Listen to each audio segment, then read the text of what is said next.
histórias anteprova de amizade, superação e autoaceitação foi o que cativou os espectadores de todas as idades em O Mágico de Oz. A universalidade de suas histórias seja responsável pelo seu sucesso, que até hoje é reprisado e reverenciado em outros filmes, séries, desenhos, HQs, peças de teatro. Esse filme é bem escrito, é bem dirigido, bem atuado, a coreografia, as canções, as cores, a personalidade de seus personagens. Tudo é feito num esforço para sentirmos a magia desse mundo e o carinho por esses personagens. Mas por trás bastidores desse clássico, há segredos obscuros que intrigam e perturbam um filme tão significativo como O Mágico de Oz. Em meados dos anos 60, após a morte de um de seus atores mais importantes, foi quando teorias e segredos vieram à tona. E de um filme feliz sobre uma garotinha do Kansas que buscava conforto e alegria em um mundo rebelde, se tornou uma obra cheia de mistérios.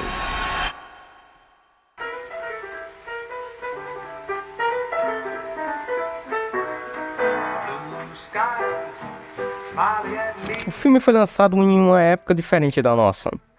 Os Estados Unidos estavam passando por uma economia horrível, fazendo várias pessoas viverem na pobreza. O cinema foi bastante importante nessa época. Eles funcionavam como uma maneira de escapismo dos problemas dos americanos. Então, em 1939, foi lançado O Mágico de Oz, que prometia ser um filme fantasia à cor. Depois do lançamento do filme, se criou uma sensação de conforto e familiaridade. O filme é realmente mágico e a parte que traz esse ar de magia é a icônica cena onde Dorothy vai do mundo sépia para o mundo colorido de Oz. Podemos não dar muita importância para isso nos dias atuais, mas para a época era um feito histórico e um tanto mágico para quem assistiu isso naquele momento, para quem ainda não estava acostumado com os filmes a cor. A técnica usada se chama Technicolor, uma técnica que exigiu uma grande demanda de iluminações devido ao processo de divisão de imagens em cores diferentes, o que deixava os atores em uma completa sauna toda vez que entravam em cena. O estúdio chegava até 40 graus de temperatura. Isso causou danos tanto para os atores quanto para quem trabalhava na produção desse filme. George Cukor é um cineasta que ficou famoso pela sua adaptação do livro O Grande Gatsby. Em 1929, ele se mudou para Hollywood para rapidamente trabalhar em filmes.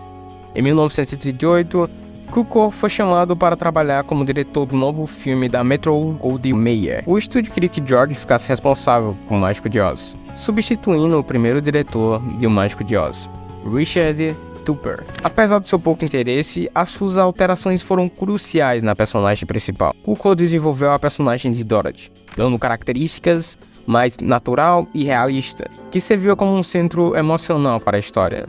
George Cukor foi demitido após 10 dias de trabalho como consultor criativo em O Mágico de Oz, e assim dando espaço para Victor Fleming, que coincidentemente o substituiria também como diretor no filme E o Vento Levou. O elenco era composto por Judy Garland como Dorothy, Ray Bush como o Espantalho, Bert Lou como o Leão Covarde, Jack Haley como o Homem de Lata, que estava substituindo Buddy Ebsen, que curiosamente foi um dos primeiros a serem prejudicados pela fantasia.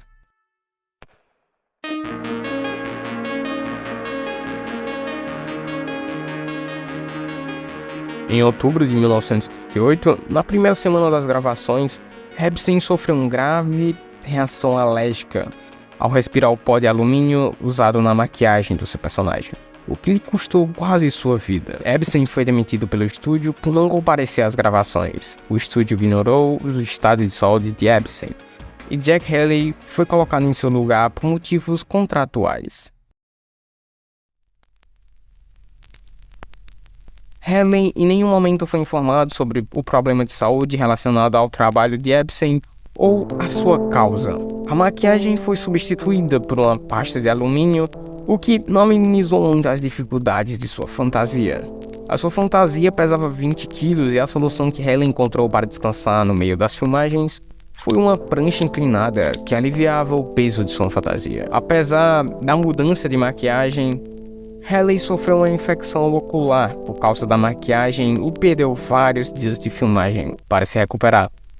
Outro também que passou dificuldade com fantasia foi o seu colega de trabalho, Bert Lou, o Leão Covarde. O seu traje de leão era quente e desconfortável, pesava mais de 20 quilos. O mais bizarro era que a fantasia era realmente feita de pele de um leão de verdade.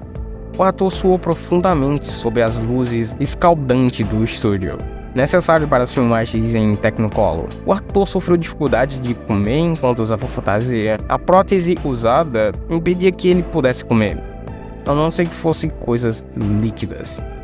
E como estamos falando de dificuldade de suas fantasias, nada supera Margaret Hamilton. Margaret fez A Bruxa Má do Oeste. Sua atuação é responsável por perpetuar o estereótipo de bruxa de nariz grande, que tem risada maligna, de pele esverdeada. A escolha foi da produção criativa, para tornar sua personagem ainda mais memorável. A dificuldade de interpretar sua personagem também está na sua maquiagem. Bem, antigamente, a única maneira de deixar alguém verde era a base de cobre, óbvio que é potencialmente tóxica. Esse era o método usado por maquiadores de Hollywood. Seus problemas começaram por aí. A tinta de cobre verde era quase impossível de sair, o que fez a atriz ficar realmente com a pele de coloração verde por meses. Essa maquiagem era tão grudenta que ela não conseguia tocar em nada sem deixar manchas e assim precisando de ajuda para realizar as cenas. Em dezembro de 1938, aconteceram um dos seus maiores problemas. Na cena em que a bruxa má sai na fumaça vermelha na cidade de Mugland, a primeira tentativa ocorreu bem, mas o diretor Fleming queria tomadas extras. Então, na quarta tentativa, o efeito prático foi acionado cedo demais. Assim, aquele fogo que também tinha cobre deixou Hamilton em um estado de queimaduras de primeiro grau no lado direito do seu rosto e queimaduras de segundo grau na mão direita. Sua maquiagem teve que ser removida urgentemente antes de ser atendida. Sua maquiagem estava em carne viva e teve que ser tirada por lá, o que foi extremamente doloroso para a atriz. Margaret não queria processar o estúdio, pois sabia que isso poderia afetar sua carreira de atriz. Ela pediu ao diretor que em cenas mais perigosas a substituísse por uma dublê. A dublê em questão era Betty Duncan, e assim, as cenas consideradas perigosas ficaram com ela. Duncan não se livrou de experiências ruins em O Mágico de Oz. 11 de fevereiro de 1939, eles estavam gravando a cena em que a bruxa escreve no céu para entregar Dorothy, que estava na cidade das Esmeraldas. Mal sabia que essa cena custaria muito caro para a dublê. Nessa cena, foi usado um cachimbo para se parecer uma vassoura, onde havia um cano que liberava um fogo. Na terceira tomada, o cano explodiu e atingiu suas pernas, que ficaram profundas cicatrizes. Ela ficou 11 dias no hospital, uma cena que quase custou a vida da dublê por um cachê tão baixo de $35. A equipe de efeitos práticos do Mágico de Oz gostava de colocar seus atores em risco. Em uma das cenas, a equipe acabou usando amianto, uma substância muito perigosa que compromete a sua capacidade respiratória. Essa substância foi usada tanto no espantalho como na neve na clássica cena das popolas. Mas outra maneira perigosa que Hollywood encontrou para fazer neve até o final dos anos 40, essas substâncias usadas nos atores gerou consequência na saúde. Margaret Hamilton, no final de sua vida, desenvolveu Alzheimer. Estudos indicam que uma possível associação de altos níveis de cobre em seu organismo possa gerar doenças degenerativas, incluindo Alzheimer.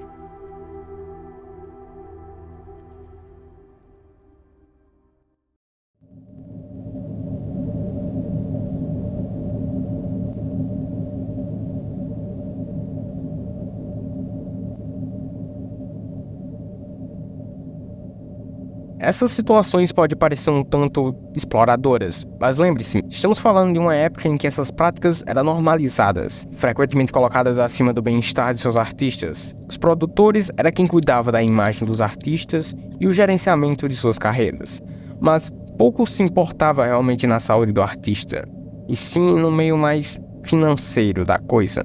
Essas pressões de estúdio eram passadas para produtores em busca de projetos que pudessem realmente render dinheiro, e o artista é pressionado por produtores a colocar todo o seu bem-estar em um único projeto. Só os mais bem capazes poderiam aguentar a era de ouro de Hollywood, mesmo que isso tenha que custar sua vida inteira.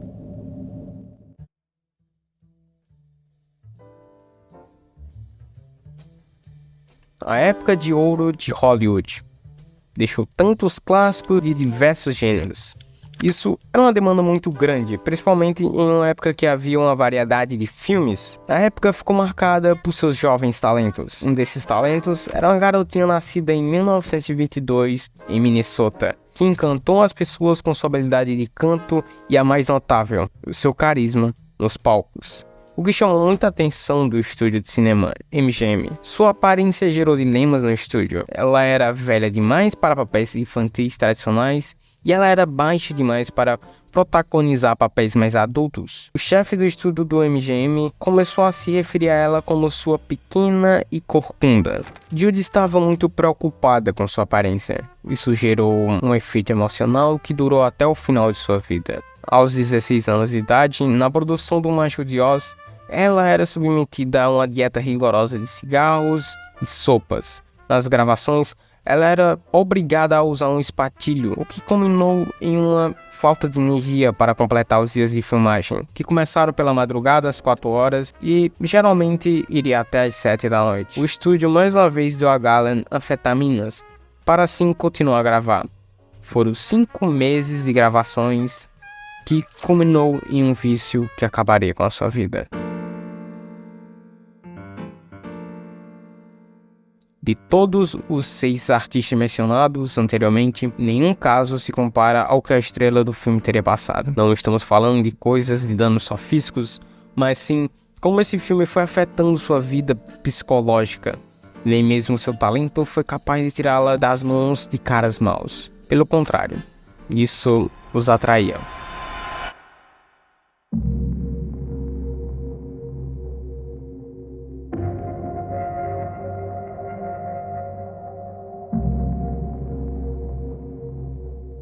Esse filme cerca de grandes verdades e mitos. Uma delas é sobre um dos Monkeys. Os Monkeys são aqueles pequenos seres que aparecem no início do filme.